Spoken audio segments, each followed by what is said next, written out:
A 30-day threat from the city, a massive environmental fine, and total isolation from the town of Blackwood.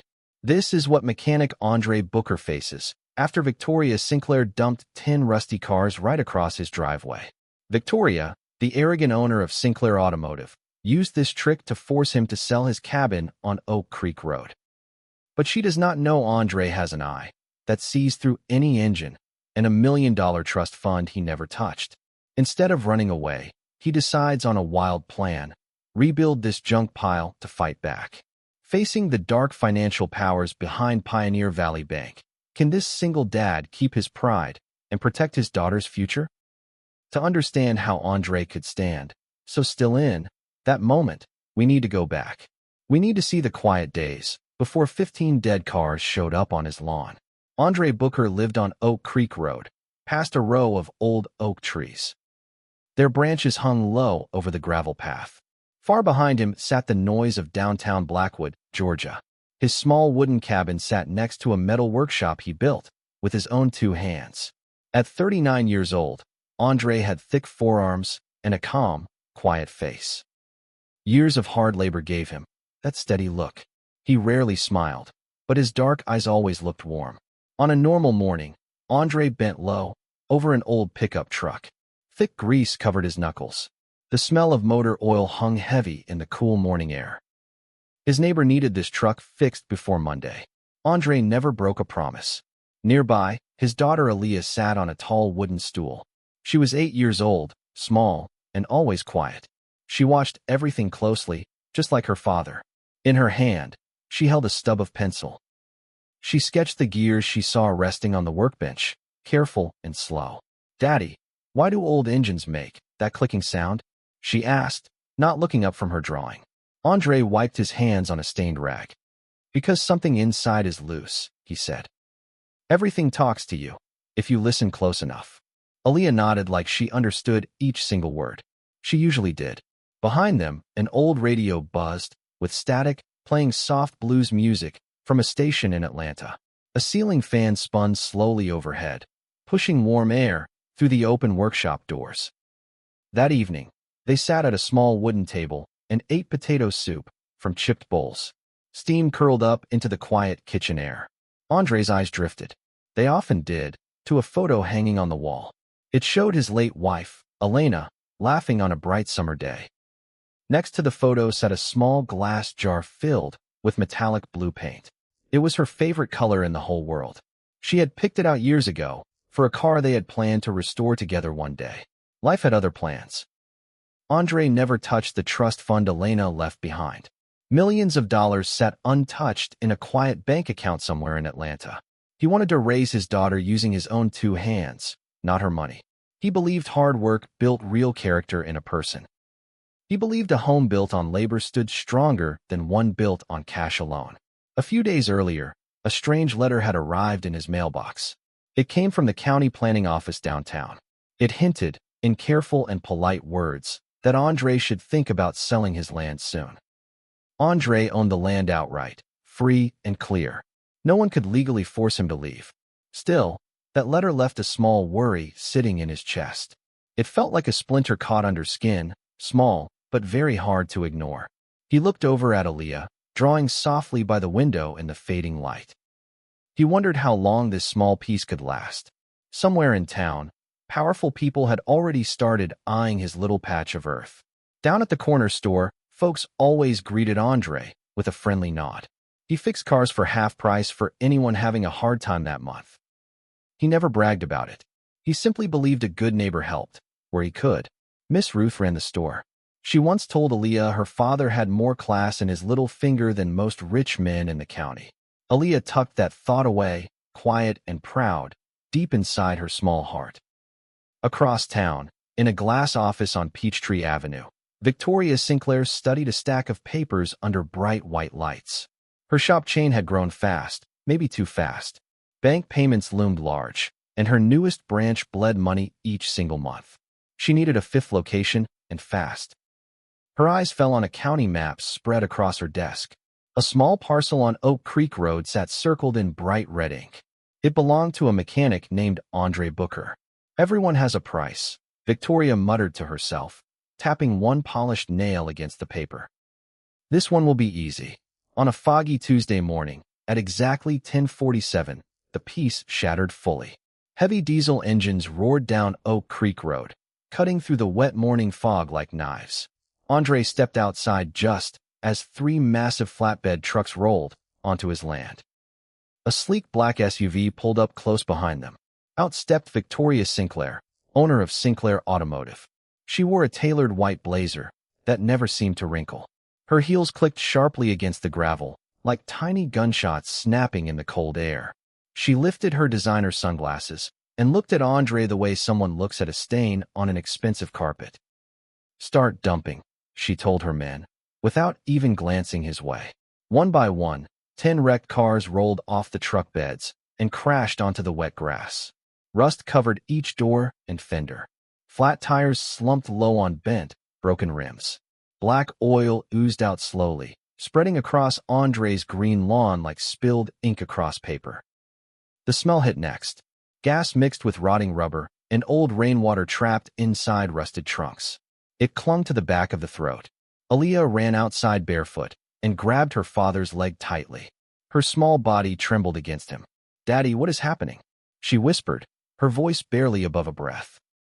Andre placed a steady hand on her thin shoulder. Deep inside his jaw, a muscle tightened hard. His voice, though, stayed calm and low. "Go back inside, sweetheart," he said gently. "I've got this." She smiled at the pile of junk like an artist looking at her own twisted painting.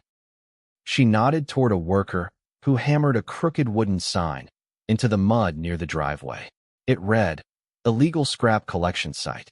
"This should get the county's attention real quick," she said, mostly just to herself. She was right. Within minutes, a plain white truck from the county environmental office rolled up slowly.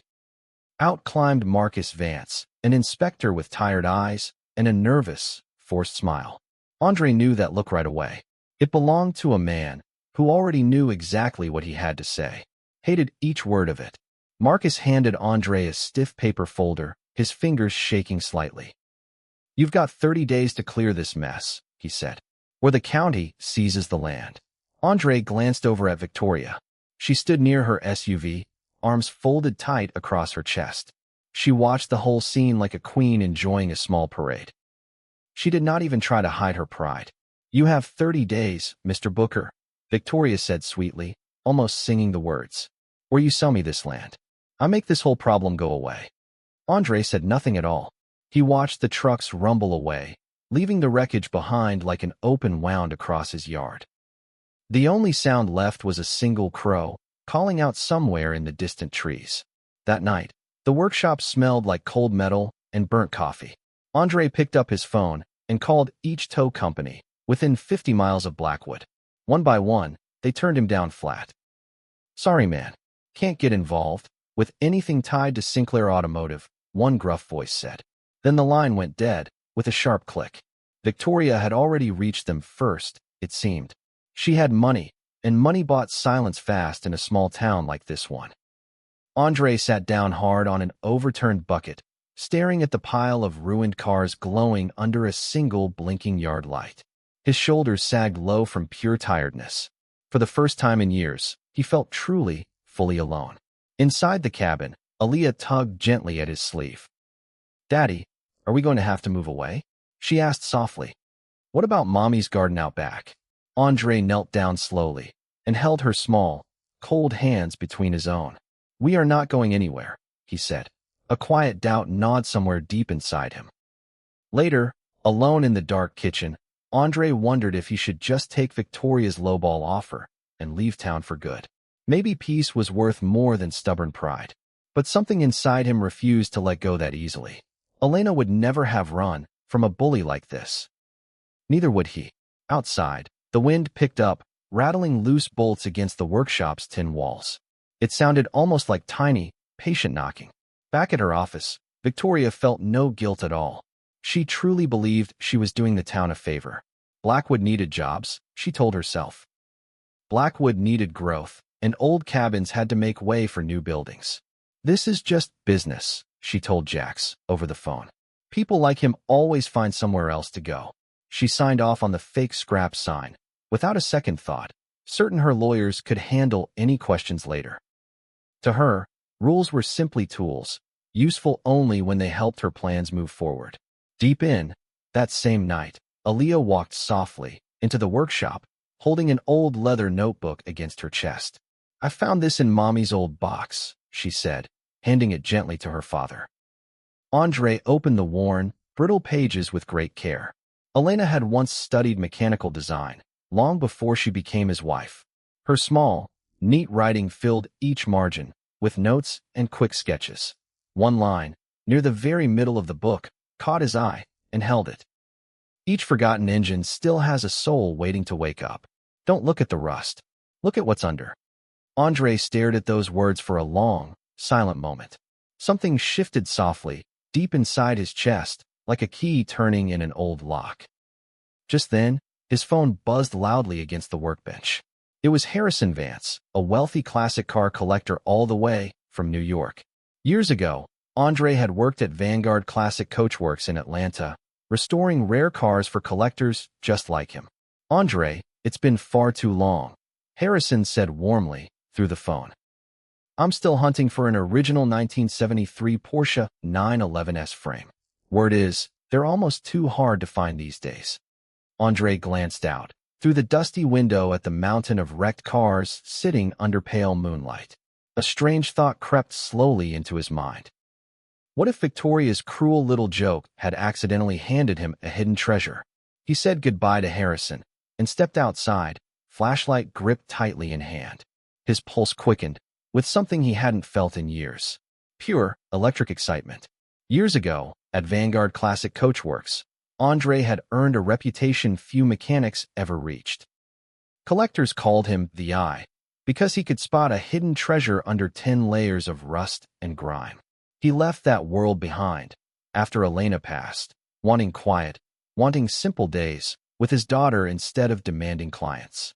He never expected that old skill to matter again, not out here on a muddy back road in Blackwood. Yet here it was, waiting patiently under his own driveway, buried inside a stranger's cruel joke. Andre walked slowly around the pile of wrecked cars, flashlight beams sweeping over dented hoods and shattered windshields. Each one told its own quiet story of neglect. Somewhere in this mess, he knew, more secrets might be waiting to be found. He thought about Elena's notebook, tucked safely back on the shelf. Her words felt less like an old memory now, more like a message sent straight to him, right when he needed it most. "All right," he whispered to the dark yard. "Let's see what you're really hiding." At dawn the next day, Andre pulled on his old work clothes.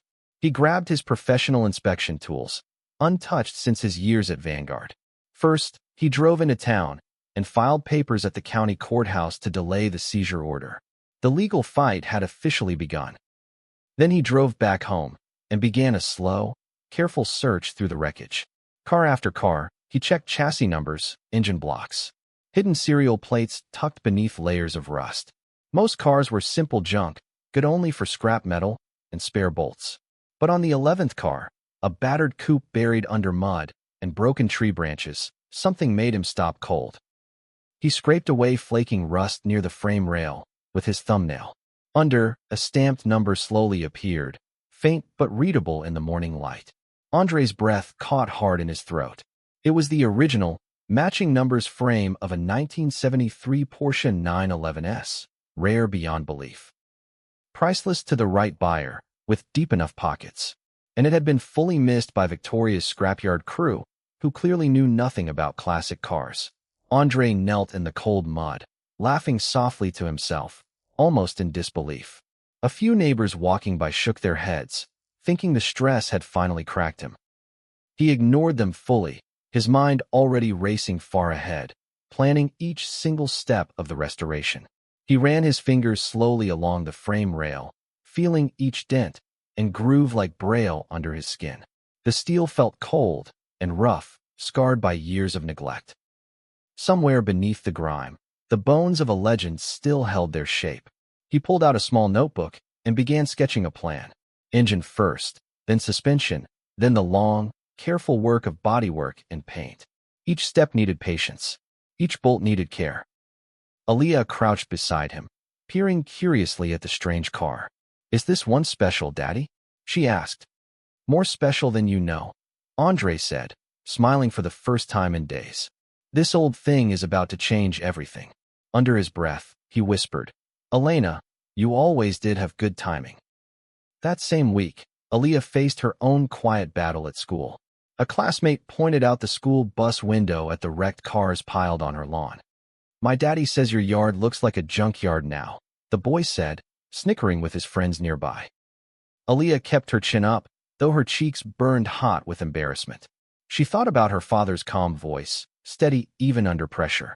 She decided, right then, not to cry in front of anyone. That evening, she told Andre what happened, her voice trembling slightly at the memory. Andre knelt down to her eye level, his look gentle but firm. "People judge what they see on the outside," he said. "They don't always see what's really there. We know the truth. That's what matters most." Aaliyah nodded slowly, holding those words close, like a small shield against the whispers of Blackwood. Over the following 2 weeks, Andre's small workshop buzzed with steady activity from early morning until deep into the night. Bright work lights lit up the yard like a small, glowing stadium. Victoria soon learned that Andre had not packed up and left town like she expected. Furious, she sent her shop manager, a heavy-set man named Jax, to shut the whole operation down. Jax leaned hard on local parts stores, warning each owner not to sell Andre a single bolt. One night, Jax crept softly toward the workshop, planning to damage the engine parts sitting inside. But Andre's loyal old dog barked, so loudly and suddenly, that Jax stumbled backward. He fled into the dark, cursing under his breath the whole way. Meanwhile, help arrived from an unexpected place. Andre's old co-workers, from Vanguard Classic Coachworks, heard about his growing trouble. Softly, without asking for anything back, they began shipping boxes of rare, authentic parts through late-night delivery trucks. Aaliyah found her own small role in all of it, too. Each evening, she polished tiny bolts and sorted tools into neat, careful rows. She hummed softly to herself as she worked beside her father. Despite the deep tiredness pulling at his aching body, Andre's spirit felt stronger than it had in years. Each bolt he tightened felt like a small act of quiet defiance against the woman who had tried so hard to shame him. A forgotten engine, he was starting to learn, could still teach a grown man something new about himself. Jax reported back to Victoria the next morning, rubbing a sore spot on his arm, where the fence had caught him during his escape. "That dog near tore my sleeve off," he grumbled. She barely looked up from her computer screen. "Try again tomorrow," she said flatly. "I want that lot empty before the county starts asking real questions." She had her own worries stacking up fast. The bank had called twice, that week, about late payments on her newest branch. She waved off her assistant's concerns with a sharp flick of her hand. Failure was not a word Victoria allowed herself to think about. Meanwhile, word of Andre's strange late-night project spread softly through Blackwood. Some folks whispered that he had lost his mind, working himself ragged over a pile of scrap. Others, like Miss Ruth, simply nodded and said nothing, trusting a man they had known for years. On the 20th night, dark storm clouds rolled heavily over Blackwood. Rain poured down in thick, relentless sheets. Wind rattled the thin tin roof of the workshop like a drum being struck over and over. Water threatened to soak the Porsche's delicate interior, still half finished up on the lift. Andre worked alone, through the storm, dragging heavy tarps over the exposed engine bay. His arms burned hot, from hauling parts, through thick mud and driving rain. Later that same night, Andre cleared out car number 15, a beat-up 1968 Pontiac Firebird. He found an old photo wedged tight beneath the back seat cushion. It showed him and Elena, young and smiling, standing beside a Pontiac just like this one. Elena had once dreamed they would restore a car exactly like this together, once life finally slowed down enough for them. Grief hit Andre hard and sudden, tightening around his chest like a closing fist. He sat down on the wet workshop floor, rain still pounding loudly outside. Let himself feel it fully for the first time in years. Then, slowly, he stood back up on shaking legs. The sadness did not break him apart. Instead, It fed something steady and unstoppable deep inside his chest. He picked his tools back up and kept working straight through the night until the storm finally passed. Just before dawn, the rain slowed to a soft drizzle. Andre stepped outside, soaked to the bone. He looked up at the clearing sky. The air smelled clean, washed fresh by the storm. A single bird began to sing somewhere in the wet oak branches. He carried the old photo inside and set it gently beside Elena's picture on the wall. 2 moments in time, standing side by side, finally reunited after years apart. Aaliyah found him there at sunrise, still in his soaked work clothes, staring softly at the 2 photos. She did not ask any questions. She simply took his rough hand in both of hers and stood beside him in silence. That small gesture gave Andre more strength than any cup of coffee ever could. 25 days into the ordeal, Marcus Vance returned to Oak Creek Road. This time, he brought a tow crew and 2 county police cars behind him. She stood at a safe distance, arms crossed tightly, a satisfied smile spreading slowly across her face. "These cars pose an emergency environmental hazard," Marcus announced loudly, reading straight off a printed card. "We're seizing and destroying them right away." The workshop went fully silent. Somewhere behind Andre, a small radiator fan clicked, steady and patient. No one moved. Andre walked forward, calm and unshaken, carrying a folder of his own. He handed Marcus a federal mechanical certification, proving his expert legal status. Along with it came an independent environmental report. "Each drop of hazardous fluid has already been removed," Andre said evenly, his voice steady as poured concrete. "These cars are under legal commercial restoration. Destroy them, and you're looking at a federal lawsuit worth millions aimed straight at you personally." Marcus's face went pale, almost gray. He glanced nervously over at Victoria, who no longer looked quite so confident. "You can't be serious," Victoria snapped, stepping forward sharply. "Check the papers yourself," Andre replied, his voice never rising once. A long, tense silence stretched across the front yard. Somewhere far off, a dog barked twice, then stopped. After a moment, Marcus ordered his crew to stand down fully. He climbed back into his truck and drove away, without another word, tires spinning slightly against wet gravel. Neighbors who had gathered nearby let out quiet gasps of pure surprise.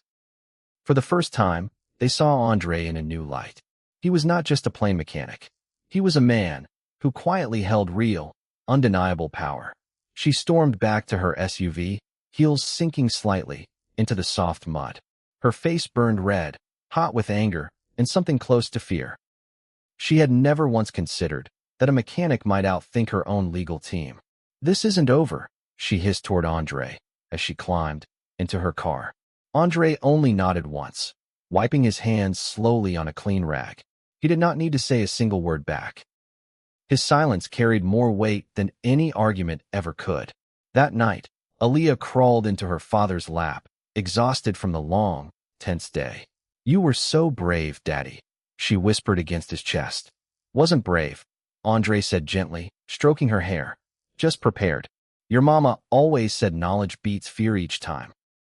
2 days later, warm sunlight poured across 3 gleaming restored cars parked outside Andre's workshop. Their paint shone bright and clean, spotless as polished glass.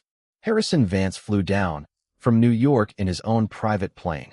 When he saw the fully restored 1973 Porsche 911S sitting in the driveway, his jaw dropped in real, genuine amazement. "This is museum-quality work," Harrison said, running his hand gently along the smooth hood. He wired $55,000 for the Porsche alone, right there on the spot. Then he bought 3 more classic muscle cars Andre had lovingly brought back to life. In total, Andre earned nearly $145,000 in clean profit. That evening, Andre walked slowly out to the last car, the 1968 Pontiac Firebird. It now wore the exact metallic blue paint Elena had always loved most. He called Aaliyah outside and placed the car keys gently into her small, waiting hands. "This one's yours," he told her softly. "For when you're older. Your mom picked this color a long time ago." Aaliyah's eyes filled slowly, with tears as she hugged the keys tightly against her chest. For one quiet moment, Both of them felt Elena's presence standing right there beside them, warm as sunlight. Harrison lingered while longer, sipping sweet tea on the porch steps. He studied Andre closely, the way a collector studies a rare find. "You could open your own restoration shop tomorrow," he said. "People would fly in from 3 states over." Andre smiled, just slightly, and shook his head. "One thing at a time," he said. "First, I've got some old business to settle." Harrison raised an eyebrow, but Andre said nothing more. He simply looked out toward the road leading into Blackwood, where Victoria's glass office building caught the last light of the afternoon sun.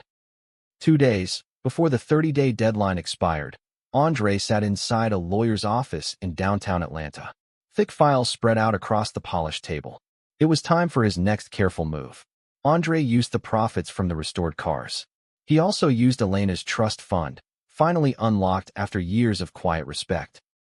Together with his lawyer, he dug deep into Sinclair Automotive's finances. What they found surprised even Andre himself. Victoria's company was drowning softly in debt, nearly $5.8 million owed to Pioneer Valley Bank.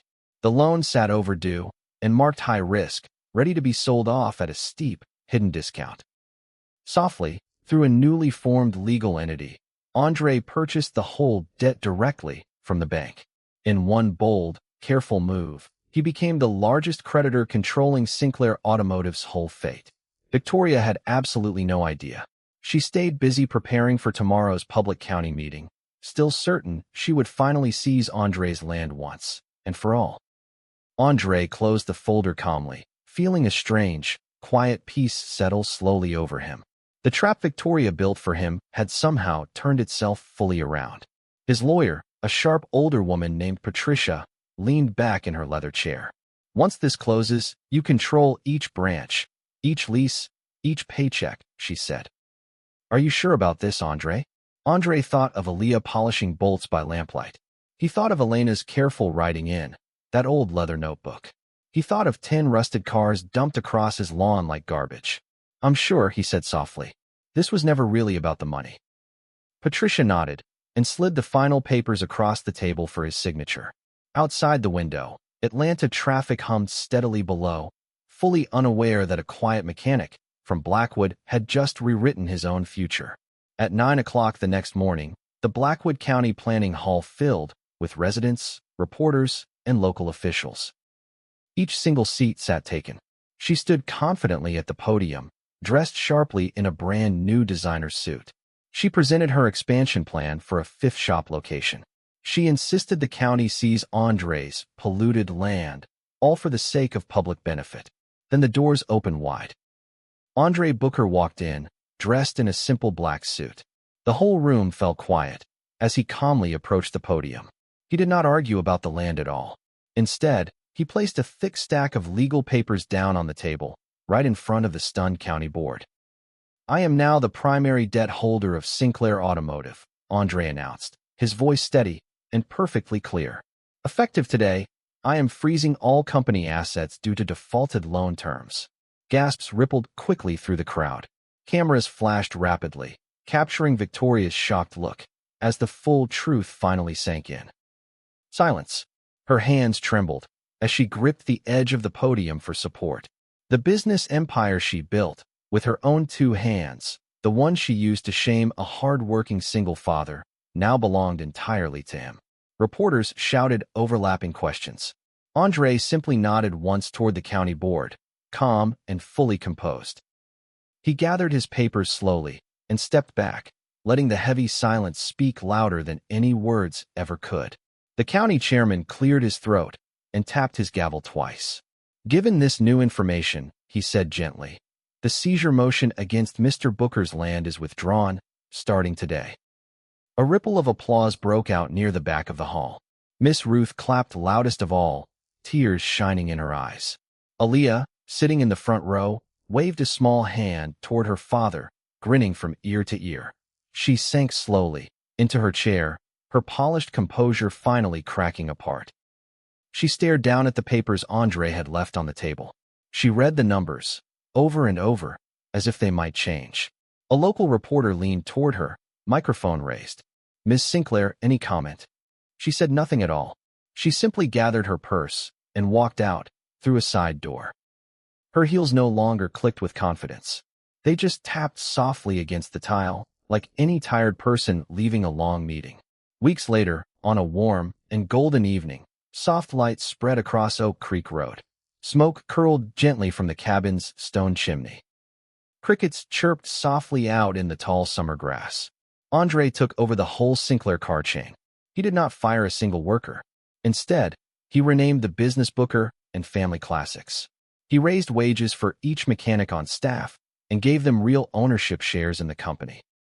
Victoria Sinclair lost everything she once controlled.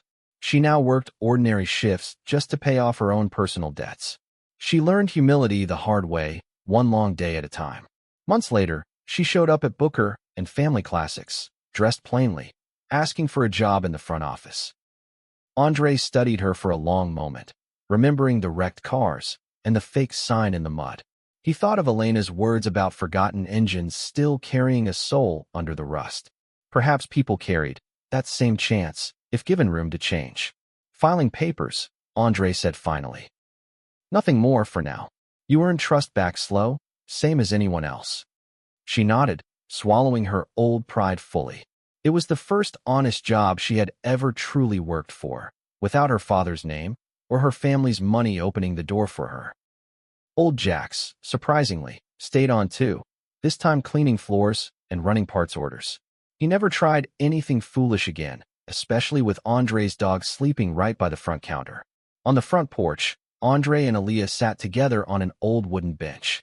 Together, they watched the sun sink slowly behind the tall oak trees. Nearby, the restored Pontiac Firebird gleamed softly under the porch light. Its metallic blue paint caught the very last rays of daylight. The lawn, once soaked fully in oil and rust, had grown green and full again. Aaliyah leaned her head gently against her father's shoulder. "Do you think Mommy's happy?" she asked softly. Andre wrapped one strong arm around her and looked up at the darkening sky. "I think she's smiling right now," he said softly. "We kept our promise." They sat together in comfortable silence, two quiet survivors of a storm that had tried so hard to break them. Never truly could. In the end, Andre never raised his voice once.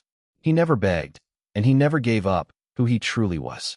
He proved, without a single shout, that dignity does not come from money or fancy suits. It comes from standing firm, protecting what you love, and using your mind instead of your fists. Miss Ruth still tells the story at her store counter whenever a new customer asks about the shiny cars parked down on Oak Creek Road. She always ends the same way, with a small, knowing smile. "That man never once had to shout," she says. The whole town heard him anyway. Aaliyah grew up hearing that story too, again and again, until it became part of who she was. She kept her mother's notebook safe on her own shelf now, its pages worn soft from years of careful reading. The old oak trees swayed gently in the evening breeze. They stood guard over the little house on Oak Creek Road, just as they always had, just as they always would. Somewhere down the road, headlights from a passing truck flickered briefly through the branches, then faded into the dark. The night settled in soft and calm, wrapping the whole land in quiet peace. Andre closed his eyes for a moment, breathing in the cool evening air. Beside him, Aaliyah had already drifted off to sleep, her head resting against his arm. Tomorrow would bring new work, new customers, new small victories. Tonight, though, belonged only to rest.